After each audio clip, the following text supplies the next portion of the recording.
All right, Coach, we're going to get started with Kellen Olson, followed by Dwayne Rankin. Hey, Coach, a close one throughout a lot of the game, and then DeAndre made some really key plays for you guys down the stretch. How would you assess the way tonight's game unfolded? Yeah, we just had to gut it out. I was really happy for DA to be able to, be the guy down the stretch, taking advantage of his size against their switches, which is something that, earlier in the season, I don't think we would have done it as well. And then, for me, holding those guys to 20 points in the fourth quarter was huge. After the 37-point second quarter, gave them a ton of confidence going into halftime. I didn't think we played as well defensively. In the third, we were okay. But then in the fourth, we were able to get a number of stops. And we had a chance to go small tonight with Torrey at the 5. And I thought that lineup helped us big time because Chris was able to get to the basket. They didn't have a ton of rim protection. And then defensively, we just switched a lot and kept guys in front of us. But that team can score in bunches. And, Fox and Hield, they're tough covers every night. Their bench production was a bit higher than we would like for sure. But we just gutted out a win. And that, we're going to look at this at the end of the season. It won't say pretty win or ugly win. It'll just say win. And I'm glad we got it. The defense in the first three quarters, probably not to the caliber you would want, but they also hit a lot of shots, it felt like. How did you grade the way you guys defended in those first three quarters before you guys locked down in the fourth? I thought our primary defense was okay. I didn't think we were closing out the shooters well. There were times where there was one possession where Mikal had to guard two guys in transition, which happened to be Fox and Hield, and we didn't get back as well, so they just drove it at him and kicked it to Hield for a three. Mikal did the best he could. We just didn't run him off the line the way that we needed to. The way that we did Duncan Robinson the other day, we didn't have that urgency in the first three quarters. I thought in the fourth, it was a ton better for sure. But they just I think they had 10 threes in the first half. And that's a lot of threes against our defense. Next is Dwayne Rankin and then David Brandt. Yeah, Coach, you talked about the fourth quarter. I thought on the offensive end, got second, third efforts. Guys were getting on the offensive glass and putting it back. How big do you feel like that was? Because if those possessions go a different way, they might be going back down the other end, getting the three. Yeah, we ended up with 10, but I thought Torrey's offensive rebound was timely, and then Jay had one during the scrum and put it back. That was, those were timely plays for us. It's something that we've tried to implement this year more than any year that I've coached, is allowing our athletic guys to attack the rim in offensive rebounding situations. Mikal and Cam and Torrey and sometimes Jay have been really good at, getting us extra possessions. So those two just stick out in my mind, the one that Torrey got and then the one that Jay Crowder got and got the putback. You mentioned, that you want to look at it as a pretty win or ugly win, but just as a win. But when you, like you say, gut out a game like that, how much does that carry over to, say, next month, playoffs? And, does that do that for you at all or no? Well, you can look at it that way, but I think when your team experiences winning in different ways, that has to build confidence. Like I said, I was happy for DA tonight for us to be able to throw him the ball on the block or just throw it up and have him finish around the basket. He got fouled and made free throws. Like, he scored in a number of ways in the fourth quarter. And I thought that helped us a ton. It certainly helps his confidence, and it's just good to see him down there dominating like that. We talked about it in the pregame. That's what he's locked into, being a dominant force in the paint, and he was that for sure in the fourth quarter. Next is David Brandt and then Gina Mizell. Hey, Monty, I was just curious, what's it like coaching DA? I mean, you've got a guy who's like a former number one pick, but he doesn't really seem to have that huge of an ego. Like, he's okay, playing alongside and finding where he fits with Devin and Chris, and seems like he's kind of really coming into his own in a lot of ways. What's that progression been like for you? Well, What is it like to coach him? I just enjoy watching him develop. He's grown in our program leaps and bounds, and he's going to continue to grow. I think, and I said this to him, and I've said it to our staff, he's one of the most unselfish guys we have, and he's one of the more unselfish guys with his kind of talent. He's unbelievably unselfish. I don't think he gets enough credit for that. But he's growing into his dominance, I believe, but he's also aware of how to play off of his teammates. And, you know, on defense, it's usually he and Mikal in pick and rolls. They've created some synergy on defense, but I think DA is really locking into how can he find ways to help us win more than looking for his own stats and all of that stuff. Says a lot about his character. Final two questions are Gina Mizell and Dave King. Hey, Monty, you mentioned the small lineup you guys had to go with or chose to go with to kind of counter what Sacramento was doing early in the fourth. I know you guys have had so little practice time, so I'm just curious, how often have you used that group in workout settings before tonight? Never. Yeah. But I think when you have guys on the floor who know how to play, you can give them some concepts and you know, they can run with it. For the most part, you really just want to spread the floor and let Chris, you know, orchestrate, but you can't let the ball stop. And I thought that's what we did earlier in the game. The ball just stopped and they were able to just play elbows and boxes. There were a couple of drives by Cam Johnson where he got all the way to the basket for a dunk or a finish because he just played quickly. And then we ran some slips to get Chris to the basket, and Chris is unselfish. He's either going to shoot it or find somebody for a three. So it was unconventional for us, but it just seemed like the way the game was going, it was necessary to combat their small lineup. Final question is Dave King. Hey, Monty, you guys are now 40-15, second best record in the league, only the second team to get to 40 wins this year. How much time do you spend thinking about that big picture, about just how crazy good this season has been, and your guys just not even giving away games like this where the Kings are shooting like crazy? They still find ways to win these games. What's your, you know, how do you process these things? Dave, I don't, you know, I'm a human just like you guys. I see it.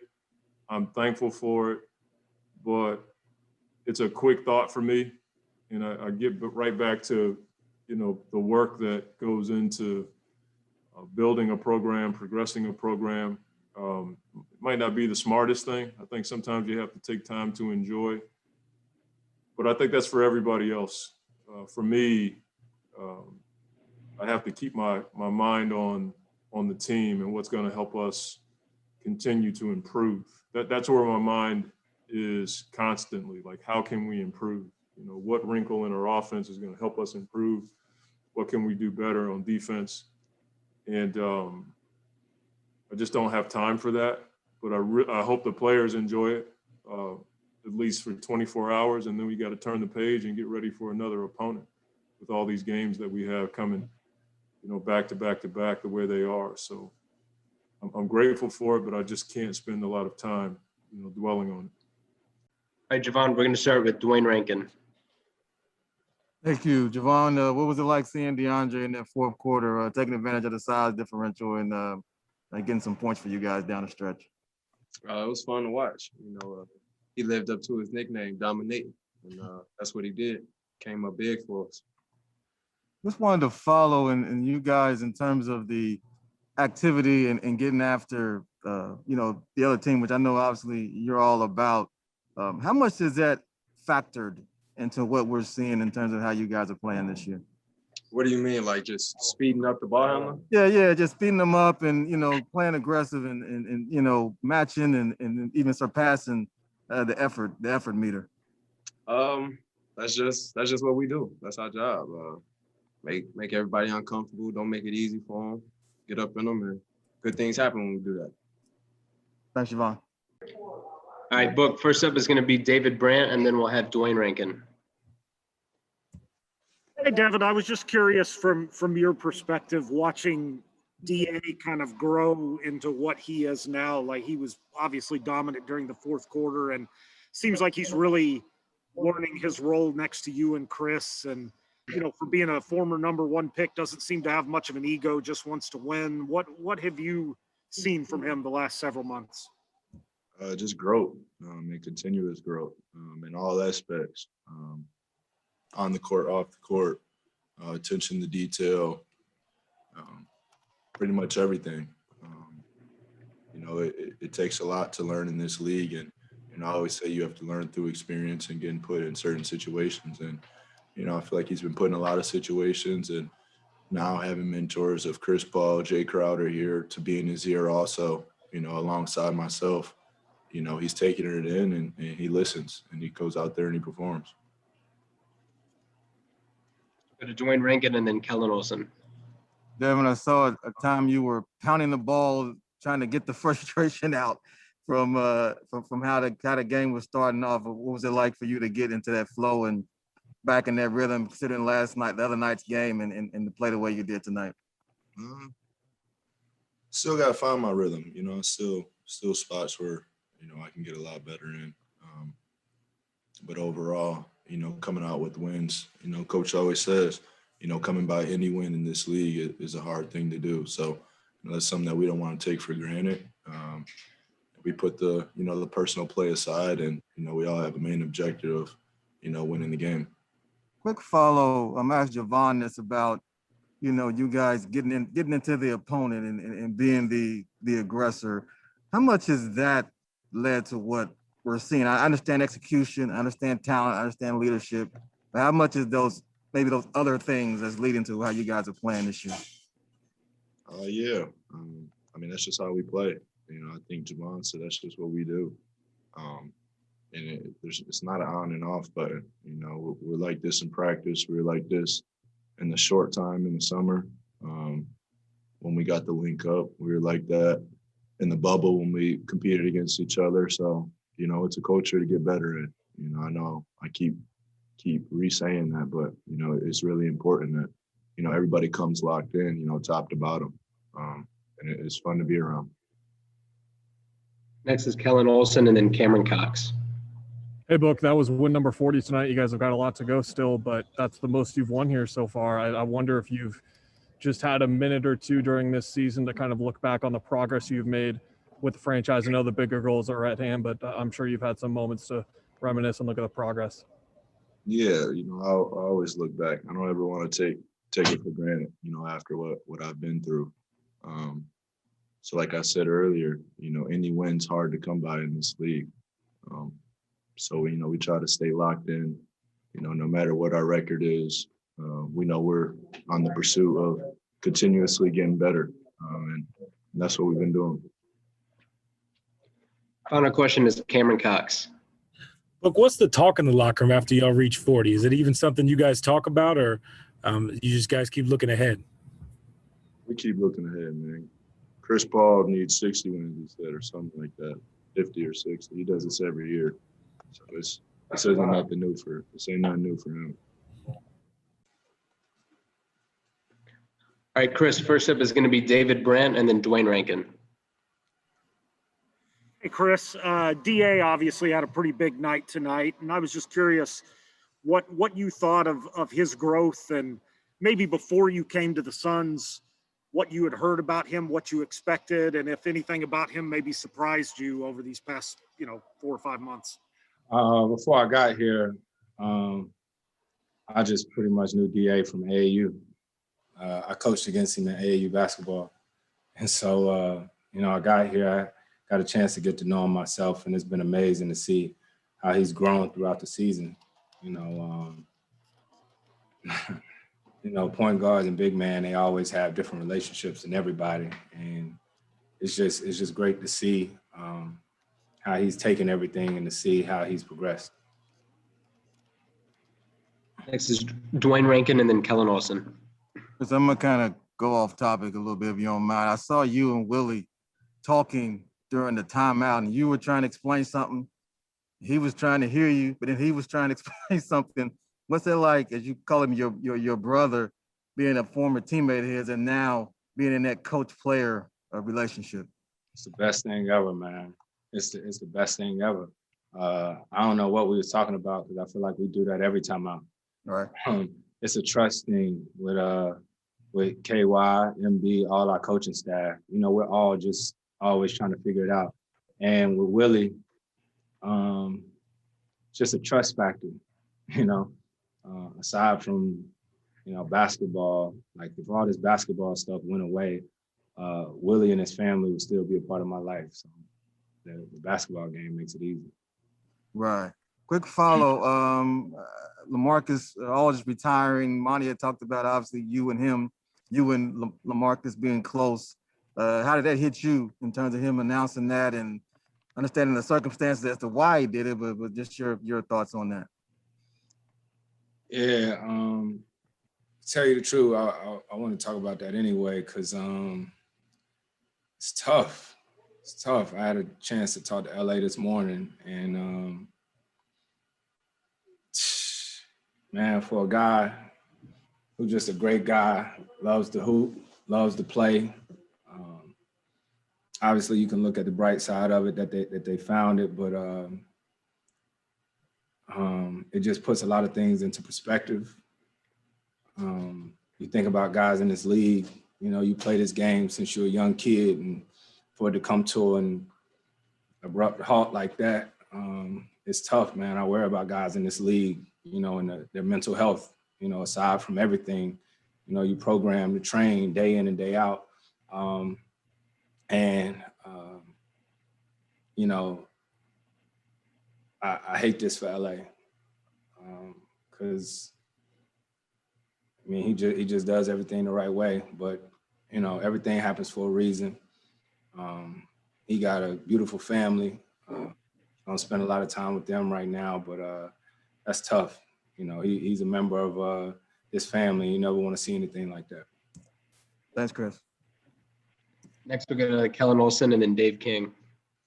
Hey, Chris, you know the type of basketball that's coming for this team in the next 4 to 6 weeks in the postseason. How big are these games for DA, like this one and the one in Houston as well, when he's able to not only play the way he has, but essentially be the key difference in the fourth quarter? Yeah, I think it's big for all of us. You know, these games right here just build confidence and build trust. You know, that's what it comes down to in the playoffs. You know, sometimes you're going to go to a player, you're going to go to a guy, and, you know, they may make or miss a shot. But one thing about it is trust. It's trust. And when you have games like this, like from all the guys on our team, right now you just building trust. So when you get in those moments, you live with what happens. Final question is Dave King. Hey, Chris, you guys have had the #1 offense in the league for the past 2+ months. And I know scoring comes easy in a lot of games, especially against the teams that you should be able to beat coming in. Do you feel like the players' mentality on the court has been a little lax on defense because the games have come so easy and the scoring has come so easy? I don't know. I watch a lot of basketball, a lot. I try not to get into the rank this, rank that. You know, the defensive rebounding stats and defense are like big parts of, you know, I think who wins the finals and stuff. But getting into all that stuff, at the end of the day, you got to win the game. You got to win the game. So we just got to make sure we playing the right way. You can be #1 and all these different stats and all that, and you can get your ass sent home so fast. All right, DA, first up is going to be Kellen Olson and then Dwayne Rankin. Hey, DeAndre, we were just talking to Chris, and I asked him about games like you for Houston and tonight and how big that is for you going forward, looking ahead of the postseason. And Chris said those moments are about building trust between a team. So can you feel that developing over the past month or so, especially? Most definitely. After the game, I'm in the locker room. I just whispered to C and I gave him a dap. I say, appreciate you trusting me, my G. You know, just trusting in me, knowing that your teammate, you know, believe in you, and, you know, just that, take your time. C taught me down the stretch just to be poised. You know, as I start to get my way down low, teams are starting to adjust and adapt, starting to double. So he just wanted me to take my time in long stretches like that and see the game. Sometimes I'm fighting the clock instead of just trying to score every time. So just learn the aspects of the game and what's important and what to look for in crunch time. Next up is Dwayne Rankin and then Joe Pequeno. Yeah, too quick, DeAndre. First, there were times earlier in your career, even though it's been just 3 years, where you would get over the back fouls and things of that nature. Now that's not happening nearly as much. How have you adjusted in getting position to get offensive rebounds and not fouling? What are you doing differently, or what adjustments have you made? Man, I am in this weight room. I've been lifting like it's an off season. That's about it. Just staying on my A game. Just I don't know, just doing the basic things, doing the little things that can make you great. You know what I'm saying? Not getting too comfortable on the few games we're winning. I know we're having a decent season, but this ain't the dance we want to go to, and I'm just trying to practice good habits on maintaining my body and making sure I'm up for a battle every night. Quick follow, the effort part, obviously you guys have players and Paul Crowder, obviously are being leaders, and you guys can execute down the stretch, and you've got shooters and the coaching and all that, but how much is the extra effort, the hustle plays leading to what we're seeing in terms of you guys' season? Man, it's an expectation. That's the way we play.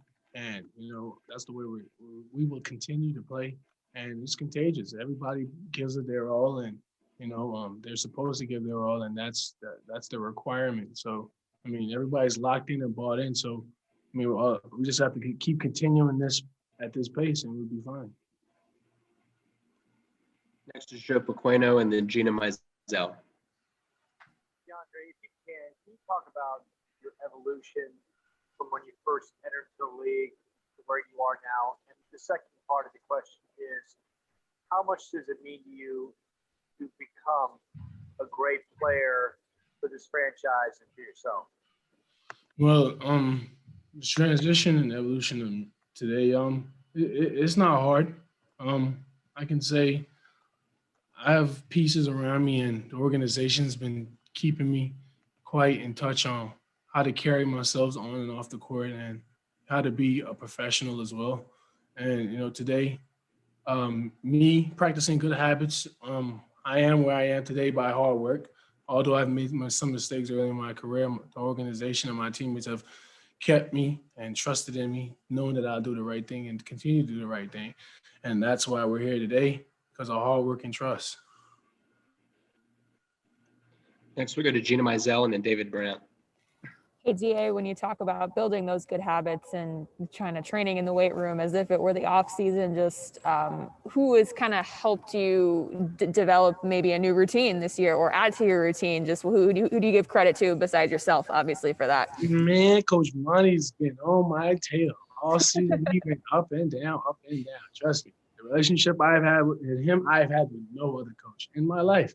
I've never had so many conversations. I've never texted a coach at night after a game. I've never, asked him how you doing. Monty's my guy, man. And I know I'm his. And, he just wants the best for you. Like he said, he's not calling you out. He's calling you up. And he knows what the potential is. He knows what you're capable of.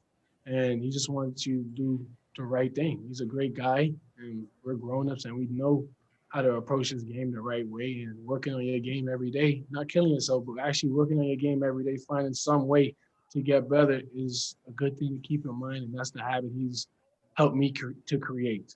And that's what's going through this, flowing through this team. That's the culture we have right now. I hear you say that calling you up, not calling you out concept a lot. So do you remember the first time you heard Monty say that? And maybe is there an example where you feel like that's really helped you or really helped you develop it in some sort of way? First day in training camp. I say I'm not one of those guys who call people out and cuss you out. He said, I call you up. And, it was different, because I wouldn't say coaches cuss you out, but, it's certain critical criticism where, it kind of gets you, but, Monty's not that type of coach. He's a dude that really teaches you the game of basketball on and off the court. And, it's an amazing thing to be a part of. Got time for three more. Next is David Brandt and then Cameron Cox. Hey, DA, you talked about how nice it is that Chris trusts you and everything. What, from the outside looking in, I remember when he was at it, it seemed like you and him would kind of be like oil and water. Like he's pretty serious and you're kind of fun loving and, just kind of easier going. Like, how has that relationship built? Has there been anything surprising about that? It seems like you guys get along and understand each other pretty well. No, that's the big bro for sure. CPs, that's a great at the end of the day. And, all I can really do is just listen.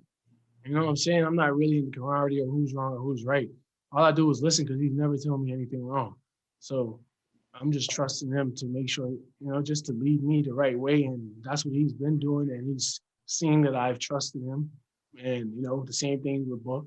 And, we're just running with him, to be honest. We're running with him, and he's carrying us to a different place we've never been. Final two questions are Cameron Cox to Dave King.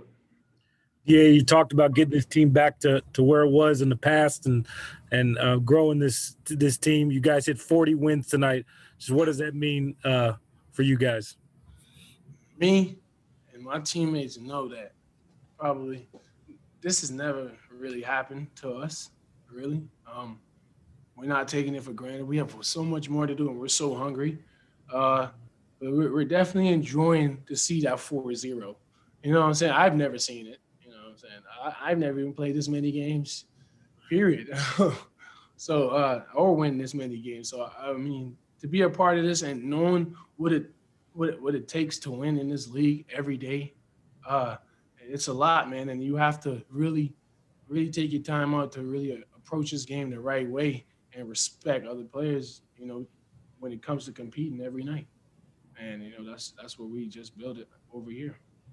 Thanks, DA. Final question is Dave King. Hey, DA, as you're getting more and more opportunities at the basket with these guards digging down and everybody swiping at the ball, you're getting fouled more and more. Are you going to have to learn the art of drawing the foul by yelling out the end ones and things like that more? Most definitely, man. I remember where I had a little dude on me and I was under the post. And I felt a big bang. I was just telling myself, I got to learn how to fall, man. I got to learn how to fall on the ground and sell these hits because, I'm getting banged up. So I just got to really know the game. But that takes time. I think I still need to be more aggressive in the post some more to let the refs know that I'm aggressive down there and, just head to the line of them giving me calls and I should be established to, do all the flopping, not really flopping, but doing all the selling I want,